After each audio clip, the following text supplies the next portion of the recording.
ताई, मला एक संगीत ह्या विषयाबद्दल एक प्रश्न होता।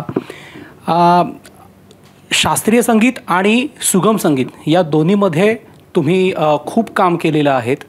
एक फरक नेहमी असा जाणवतो ह्या दोन्ही संगीत प्रकारांचा विचार केला तर की शास्त्रीय संगीतात एखादा बडा ख्याल मांडताना तुम्हाला म्हणजे कुठल्याही गायकाला भरपूर वेळ मिळतो, त्यातला आशय मांडण्यासाठीचा वेळ मिळतो।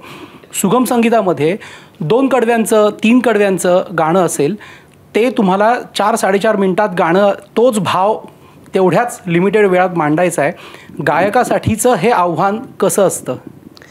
नक्कीच दोन्ही गोष्टी आव्हानात्मक आहेत। मी मगाशी जसं म्हटलं की क्लासिकल हे कोणीही 1 तासभर दळू पण शकतं, पण ते सौंदर्यपूर्ण गाणं आणि लालित्यपूर्ण गाणं, शब्दांच्या अर्थासह गाणं क्लासिकल हे कठीण असतं। आणि सुगम संगीतामध्ये काय आहे की तेही तितकंच कठीण का, कारण सुरांचं